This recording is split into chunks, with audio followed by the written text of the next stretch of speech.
الحمد لله نحمده ونستعينه ونستغفره ونؤمن به ونتوكل عليه ونعوذ بالله من شرور أنفسنا ومن سيئات أعمالنا من يهد الله فلا مضل له ومن يضلل فلا هادي له ونشهد أن لا إله إلا الله وحده لا شريك له ونشهد أن سيدنا ومولانا محمدا عبده ورسوله أما بعد فأعوذ بالله من الشيطان الرجيم بسم الله الرحمن الرحيم يا أيها الذين آمنوا كتب عليكم الصيام كما كتب على الذين من قبلكم لعلكم تتقون أياما معدودات وقال الله تبارك وتعالى شهر رمضان الذي أنزل فيه القرآن هدى للناس وبينات من الهدى والفرقان صدق الله العظيم. بزرگوں اور پیارے بھائیوں، واقعتاً اللہ رب العزت کا بڑا کرم اور احسان ہے کہ اللہ تبارک و تعالی نے رمضان المبارک کا مہینہ ہمیں نصیب فرمایا. ہمارے بہت سارے ساتھی، رشتہ دار، دوست، احباب وہ تھے جو گزشتہ رمضان میں ہمارے بیچ میں تھے، اس رمضان میں نہیں. اللہ تعالیٰ ان کی مغفرت فرمائے. ہم بڑے خوش قسمت ہیں کہ رمضان کا مہینہ ہمیں مل گیا. اب ہماری ذمہ داری ہے کہ اس رمضان کے مہینے کو وصول کریں. حضرت عبادہ بن صامت رضی اللہ تعالیٰ عنہ سے روایت ہے، وہ فرماتے ہیں کہ ایک مرتبہ جب رمضان کا مہینہ آیا تو نبی کریم صلی اللہ علیہ وسلم نے ہمارے درمیان خطبہ دیا، بیان فرمایا. حضور نے فرمایا کہ دیکھو رمضان آ گیا، یہ بہت ہی برکتوں والا مہینہ ہے. اللہ تبارک و تعالی اس مہینے میں اپنے خاص فضل و کرم کے ساتھ تمہاری طرف متوجہ ہوتے ہیں،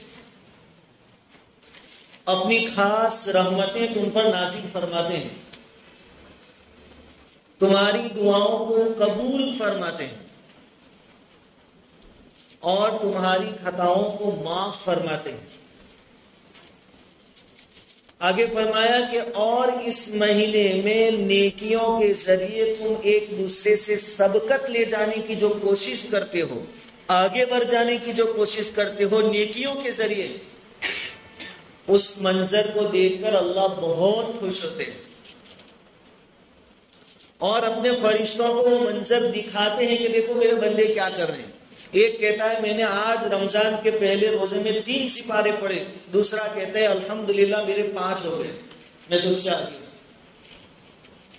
یہ ہماری جو پوزیشن ہے، کمپٹیشن ہے، وہ اللہ تعالیٰ اس سے بہت خوش ہوتے اور فرشتوں کو بتاتا ہے کہ دیکھو مجھے راضی کرنے کے لیے کیسی کمپٹیشن کر رہے ہیں، کیسی سبقت مسابقہ کر رہے ہیں. پھر حضور نے فرمایا جب اتنی ساری باتیں ہیں تو لہذا تم اس مہینے میں اللہ کو اپنے اچھے اعمال ہی دکھاؤ. اور آخر میں حضور صلی اللہ علیہ وسلم نے فرمایا کہ بڑا بدنصیب ہے وہ آدمی جو رحمت کے اس مہینے میں بھی محروم رہے. اس میں جو آخر سے پہلے جو بات کہی گئی کہ اس مہینے میں اللہ کو اپنے اچھے اعمال ہی دکھاؤ، یعنی اس مہینے میں اللہ تعالی ہمارے اعمال کو چیک کرتے ہیں. یہ اللہ کا کتنا بڑا احسان ہے کہ کون سے مہینے میں آپ کے اعمال چیک کیے جائیں گے، آپ کی چیکنگ ہوگی، وہ پہلے سے بتا دیا. مارچ اینڈنگ میں جب حساب کتاب ہوتے ہیں اور کہیں کہیں چیکنگ آ جاتی ہے تو آدمی گھبرا جاتا ہے، کیونکہ اس کو پہلے سے معلوم نہیں ہوتا ہے کہ میرا حساب کتاب لیا جائے گا.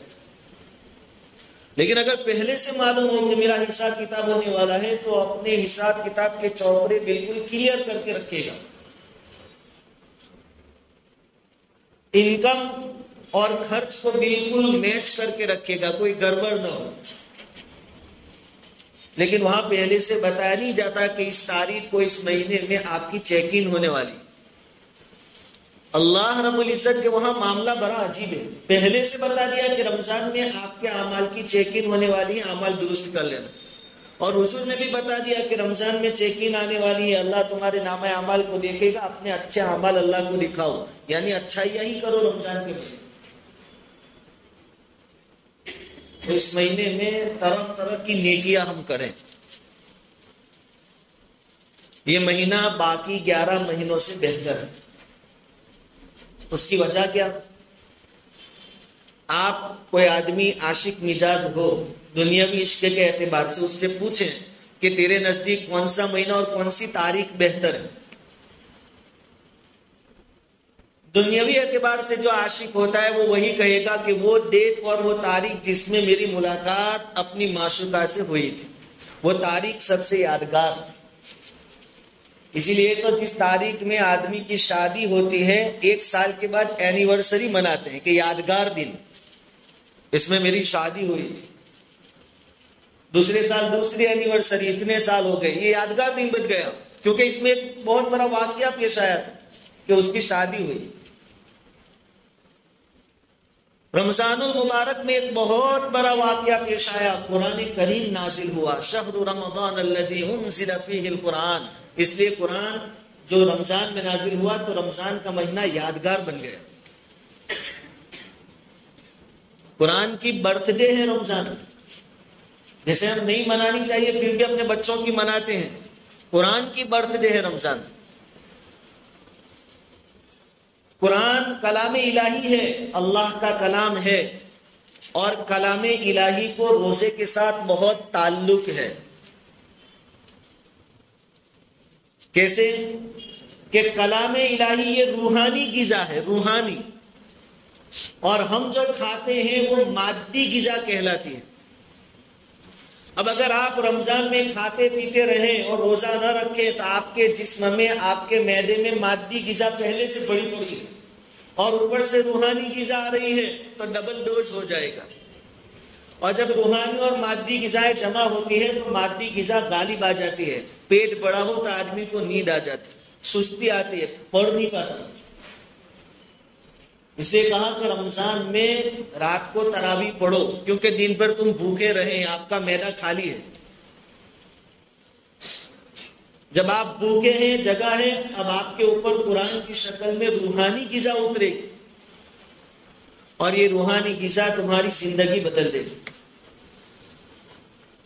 آج ہماری زندگیوں میں قرآن پڑھنے اور سننے کے باوجود انقلاب نہیں آ رہا، بدل نہیں رہی زندگی. اس کی وجہ کیا ہے؟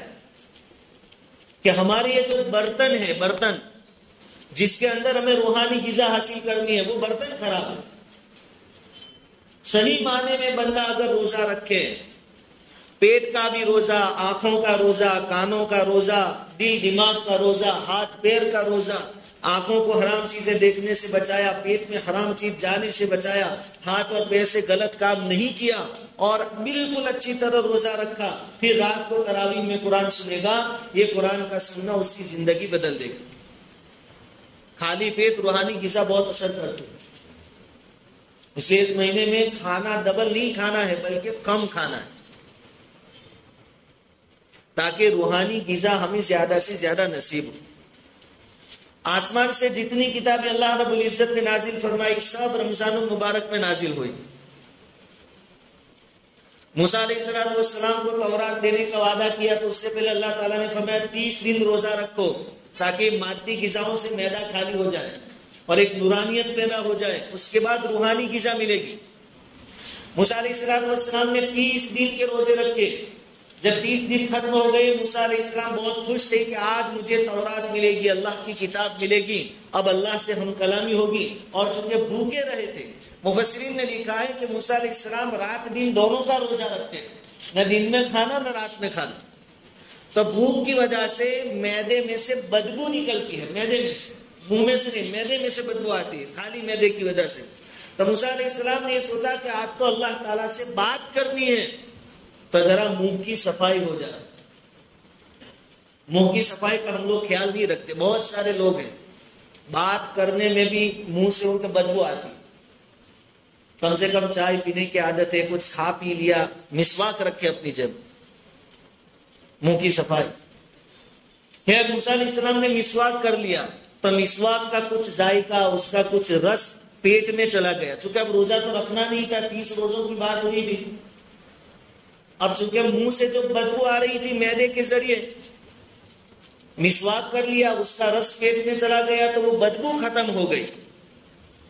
اور موسیٰ علیہ السلام یہی چاہتے تھے کہ منہ سے بدبو ختم ہو جائے، تو اللہ رب العزت نے فرمایا کہ موسیٰ آپ کے منہ سے جو بدبو آ رہی تھی معدے کے خالی ہونے کی وجہ سے، وہ ہمیں بہت پسند تھی، آپ نے وہ بدبو کیوں ختم کر دی؟ اب 10 دن کے اور روزے رکھو۔ فتمت میقات ربہ 40 لیلہ، 40 دن ہو گئے تھے، 10 دن کے اور روزے رکھوائے۔ تو ہم جو روزے کی حالت میں ہوتے ہیں اور ہمارا معدہ کھانے پانی سے خالی ہوتا ہے، اس میں سے بدبو جو اٹھتی ہے، اللہ رب العزت کو بدبو بہت پسند۔ اب سوال یہ ہوتا ہے کہ بدبو سے فرشتوں کو تکلیف ہوتی ہے؟ علماء کرام مسئلہ بتاتے ہیں کہ جس کے پسینے میں سے بدبو آتی ہے وہ جماعت کے ساتھ نماز نہ پڑھے، گھر پہ پڑھ لے، اس کو ثواب مل جائے گا، لیکن مسجد میں نہ آئے تاکہ دوسروں کو تکلیف نہ ہو۔ پیاز کھایا ہو تو وہ مسجد میں نہ آئے، کیونکہ اس کے منہ سے بدبو آتی ہے اور بدبو سے فرشتوں کو نفرت ہے، وہ دور بھاگ جاتے ہیں۔ وہاں بدبو سے نفرت کہہ رہے ہیں اور یہاں روزے کی حالت میں کہہ رہے ہیں کہ بدبو اللہ کو بہت پسند ہے، اور کتنی پسند؟ مشک کی جو خوشبو آتی ہے اس سے زیادہ پسند۔ یہ کیا دو الگ الگ باتیں ہو گئی؟ اس کا جواب علماء نے یہ دیا کہ اللہ کے وہاں بدبو اور خوشبو کا کوئی مسئلہ نہیں ہے، اصل بات اللہ رب العزت یہ دیکھ رہے ہیں کہ بندے کے منہ سے جو بدبو نکل رہی ہے اس کا بیک گراؤنڈ کیوں ہے، کیا ہے، وہ بدبو کیوں آ رہی ہے۔ وہ روزے دار کے منہ سے بدبو اس لیے آ رہی ہے کہ اس نے صبح سے مغرب تک اللہ کے واسطے کھانا پینا چھوڑ دیا ہے۔ یہ چیز اللہ کو بہت پسند ہے کہ میری وجہ سے کھانا پینا چھوڑ دیا، اس وجہ سے بدبو آ رہی ہے، کہا کہ یہ بدبو مجھے بہت پسند ہے۔ اللہ رب العزت کو صفائی ستھرائی بہت پسند ہے، کپڑے ہمارے پاک ہو، جوتے چپل درست ہو، ٹوپی ہماری اچھی ہو، صاف ستھری ہو، ہمارا چہرہ مہرہ برابر، اللہ کو بہت پسند ہے۔ لیکن کوئی آدمی حج اور عمرہ کے لیے جاتا ہے، وہاں کیا حکم ہے اس کے لیے کہ جس کا احرام جتنا زیادہ پراگندہ ہوگا، دھول والا ہوگا، غبار والا ہوگا، دھبے پڑے ہوں گے، وہ اتنا زیادہ اللہ کو پسند ہے۔ کیوں ایسا؟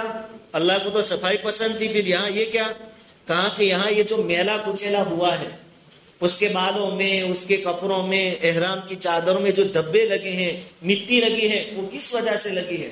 اللہ کے خاطر لگی۔ ابھی اللہ کی وجہ سے، اللہ کے خاطر میلا کچیلا ہوا، تو اس کا میلا کچیلا ہونا اللہ رب العزت کو پسند۔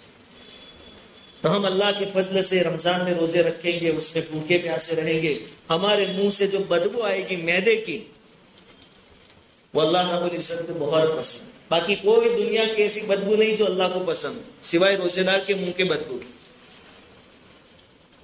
ہاں، روزے میں بھی منہ کی صفائی کرنی ہے، مسواک کریں گے، مسواک، چاہے اس کا ٹیسٹ، اس کا مزہ ہمیں محسوس ہو، کوئی پرابلم نہیں، کلی اچھی طرح کر لیں گے، لیکن مسواک کرنا ہے۔ تو اس مہینے میں، اس بابرکت مہینے میں پہلا عمل ہے روزہ رکھنا۔ دوسرا عمل ہے قرآن کریم کی خوب تلاوت کرنا، خوب تلاوت۔ کیا فائدہ ہوگا؟ ایک حرف پر 10 نیکیاں تو ہے ہی ہے، لیکن آپ خوب تلاوت کریں گے، خوب تلاوت کریں گے تو اللہ تعالی کے خاص بندوں میں شامل ہو جائیں گے۔ حضور نے فرمایا اہل القرآن ہم اہل اللہ وخاصتہ، اللہ والے اور اللہ کے خاص بندے وہ لوگ ہیں جو قرآن خوب پڑھتے ہیں۔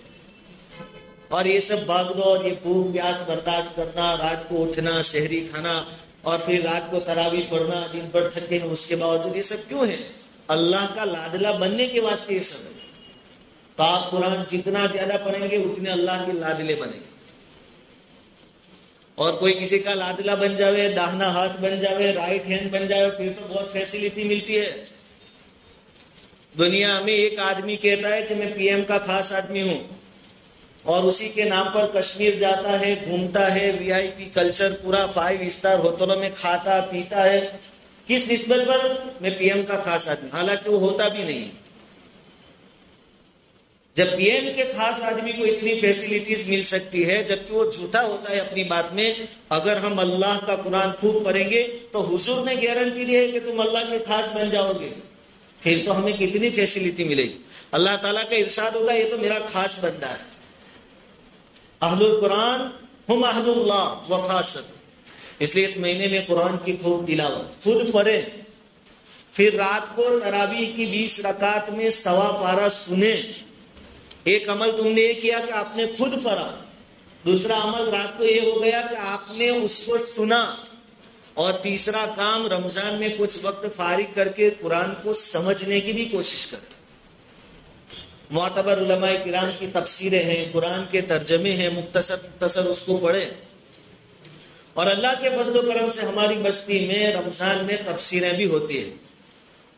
اس سال تو یہ جمعہ مسجد میں بھی ہونے والی ہے، عصر کی نماز کے بعد یہاں بھی ہوگی، مرکز مسجد میں بھی ہوگی۔